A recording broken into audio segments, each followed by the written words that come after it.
Hi everyone, welcome back to another video. Today I decided to go to my local green space. It's about 10 minutes from my house in Salford.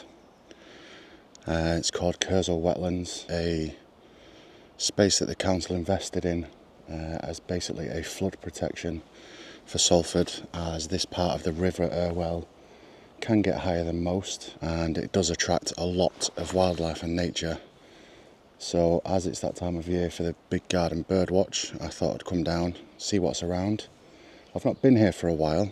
The last time I did come here, I tried to set up a perch for a kingfisher and sliced my hand open with a handsaw.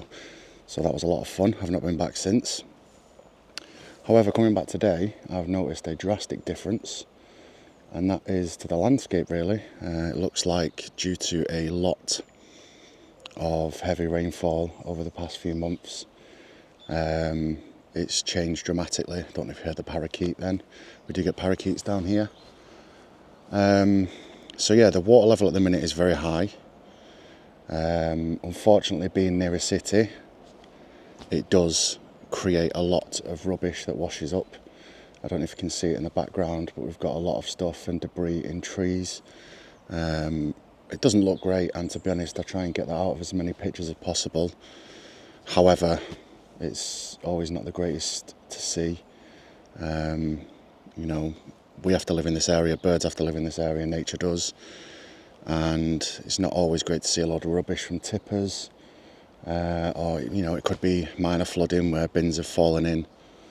Well, it's not always great to see.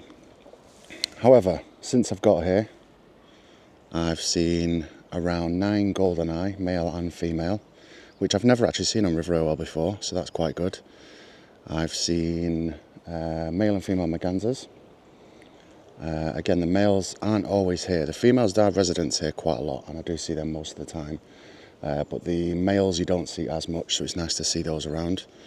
Now, this space also was the first place that I saw and photographed and videoed a kingfisher. We have 2 on here that fly up and down the river very often, quite frequently to be honest.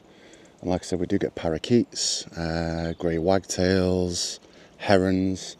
This morning I've seen nuthatches, wrens, grey wagtails. What else have I seen? Blackbirds, mallards, cormorants, usual things, which I'll try and get as much footage and images as I can. The conditions aren't great today. It's very overcast. Fog is due, so hopefully I'll try and avoid that as much as possible. But we'll have a wander, see what we can capture, and I'll try and show you the area as much as I can. Now, just before filming this, on the opposite side of the river, which I'll show you now, just over there, there was a river mink, which I've seen here quite a few times. And to be honest, once when I've got like a hide, which is, it's like a chair with a tent that comes over, allows me to be camouflaged, because obviously this is just a riverbank, there's no hides here. And I was hidden, trying to capture videos and photos of a kingfisher as close as I possibly could be without obviously interrupting its day. And just as I was sat in the little hide that I'd had for myself, which was basically just a chair, tent comes over, you can set up your tripod, your camera sticks out the front of it, and it just keeps you hidden. And just at the bottom of my left hand side I could hear some sniffing, and I thought, okay, it's just somebody's dog, they've just let it off the lead. And as I slightly lifted up the tent section of the chair hide, it was just a river mink. Luckily it got scared before it came any closer, because they are quite dangerous. They can be very aggressive animals, very protective. It turns out where I was sat was right above its nesting area, so I've known to avoid that since, because not only do I not want to disrupt it, I also don't want to get hurt by it, because they have got quite a nasty bite. But that is a frequent thing up in here, up and down here. So river mink basically looks like a long black ferret. It hunts for fish and small birds if it can. But that is a frequent visitor up and down here, so it's nice to see it's still here. But like I said, I'll have a wander around, see what we can see, and I'll hopefully show you a bit more of the wetlands as well. So yeah, I believe this definitely flooded over the past few months. As you can see, a lot of the trees are down, a lot of debris, and it just looks completely bare compared to normal. It's unfortunate, but these things do happen. It has created a lot of space. There's a lot more opportunities to get closer to the water, which was an issue before. Not a lot of places to set up your tripod, and obviously with this happening, again, it's unfortunate for the wildlife, but it does allow you to get close to the water, which is always nice. Hopefully, I did just capture some footage of a Goldcrest, which is Europe's smallest bird. Very, very skittish birds. However, they can be quite confident in some areas, and fortunately for me, that one was quite confident. So hopefully I did capture that. This area is completely changed. It looks so different to what it did when I first came here. There was hogweed everywhere, reeds. It just looks completely derelict. I don't know whether they are, this is a proposed clean-up, or whether this is just what's happened due to some flooding. Again, like I say, I've not been down here for a while, so I'm not 100% sure. Now, on this side, just over there, I don't know if you can see that in the distance, there's a female Merganser. And just over there as well, you can access that other side if you cross the bridge, and that is where I've seen some deer before. So you do get some roe deer in this area. I've said this before in a video, which was my very first YouTube video, so a little bit more confident with speaking to everybody now. If you're ever out and about as well, and you see this sort of tree, let me get a bit closer for you. So you see this sort of tree with the really big bits of bark on. Unfortunately, I don't know much about trees. However, these are the sorts of trees you should always look at, because you do get some tree creepers on them, which are very camouflage birds. However, if you look hard enough, you will see them. Very interesting birds with very, very dark markings. Sorry, just to capture that, that's some Goldeneye flying away over there. So yeah, always keep an eye out, because you never know what's going to be in a tree just next to you. So always keep a lookout. But I've seen quite a lot today so far. Fortunately, it's not been the best conditions. What I'm walking on right now can only be resembled as a really horrible looking beach. As you can see, it's pretty much like sand that's been put down, because I don't remember it being like this before. So just gonna have a little wander around again. I've spotted some Goldeneye just over there, so I'll try and get some video of those. I've come to the end of the walk that's by the river, unless I wanted to switch to the other side of the river, but at the minute I don't think I'll do that, purely because there's not much around, to be honest with you, today. And due to these what looks like recent floods, I think it's actually maybe gotten rid of the kingfishers from this strip, because I've not seen them today, and normally they are very active on this river. So I feel like where they have their nesting area, it may have been washed away, or they've been pushed further down the river or up the river. I've seen quite a lot today. Hopefully I've got enough video to pack this vlog out a little bit. But really this is more just to push people really to get out to their local area. Just have a look round, see what's about. RSPB do a garden watch every January, just to basically keep track of what's around.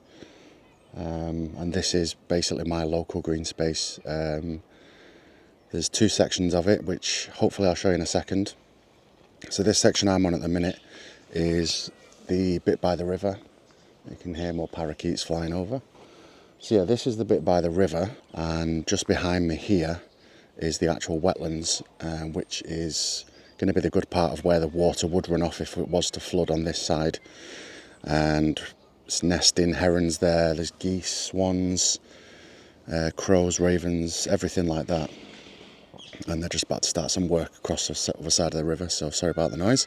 If I wasn't going to stop before, I definitely am now. There's going to be no birds around after you can hear this noise, and they are chopping down some trees across the river. So that's going to scare everything away. So I'm going to make a sharp exit into the wetlands, and hopefully I can show you a bit more in the wetlands. But yeah, the river's done for today because that noise is going to scare everything away. Okay, so I've now walked over to Curzon Wetlands. Apologies if you can hear that in the distance. That is them chopping down some, I believe, some diseased trees. So they're preserving the area. And what you can see behind me is a set of trees just on the edge of Curzon Wetlands. That is where the river runs behind. And in those trees often there will be kestrels, buzzards. I believe there's been some sparrowhawks here as well. It's always worth keeping an eye out, and you can tell when something's been here because, as I've just seen a little bit further down this pathway, there's a lot of feathers on the floor, which would show signs of some sort of an attack. So it's always worth keeping a lookout in the trees. In there at the minute are some, well, just a lot of ravens really, and some parakeets. And just in front of me is the wetlands, which I'll show you now. As I said before, the conditions today are not the greatest. It's very foggy, sun is beaming. But on there we've got a load of Canada geese, some tufted duck, moorhens, coots, swans. In the distance there are some heron, which I will try and get some footage of. But as it stands, these conditions are not great. It's very foggy, very contrasted with that sun poking through. So I'll see what I can do. This area is great. It's local. It's used a lot by runners, cyclists, dog walkers. And when I've been out here before quite early, there's a company of dog walkers that come down here. And many times it has scared away the kingfisher. So it means a lot of waiting around. But that's what people are expected to do when they're bird watching and capturing birds. So that's always expected anyway. It's definitely worth a trip down. Spring, summertime is great. It's nice and dry, lots of birds around. And it's just a nice space to come, especially if you live in Salford. Salford is obviously a city. It can be quite busy. And it doesn't have, well, it has quite a few green spaces, but nothing like this that I've seen. So if you're around, come and have a look. I think it's great, and I've been here a lot over the past year. So a bit more about me really. I've been doing photography for around 11 to 12 years. I've only really got into video in the past year, and to be honest, it's been about 6 to 7 months, if not 8 months, that I've been into wildlife photography. I'm still learning. I think every photographer will always tell you they are always learning, constantly learning about their cameras, settings, composure, just everything. Everything is always a learning curve on the day. Not everyone is a complete master at photography, but I think that's what we see as a challenge and what we enjoy. And there's just a heron flying off there in the distance. I don't know if you can actually see that. And there it lands.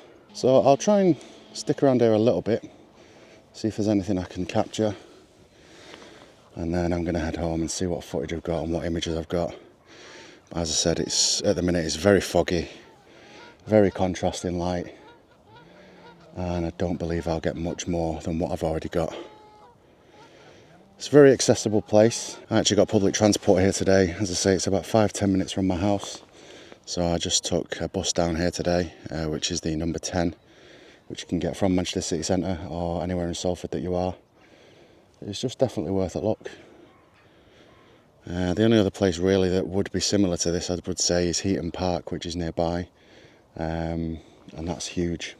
Whereas if you just fancied a little walk, have a look round, see some birds you probably don't normally see, get down. The sun's come out, it's starting to clear up a little bit. However, I was just about to leave and I started walking down this path behind me. Just literally out of the corner of my eye, I see a bird I've not photographed yet, and one that always appeals to me, and that's the Stonechat. Just in these little reeds behind me, I saw something fluttering around and I was like, that doesn't look familiar, it's not something I've photographed. and I've been back and forth, up and down this path, trying to get some nice footage and some nice images. They seem to fly up into a branch or a reed, spot some insects, fly down, capture them, and go to a different branch. So it's been a lot of walking up and down to try and capture them. Hopefully I did get something, and you'll see that now.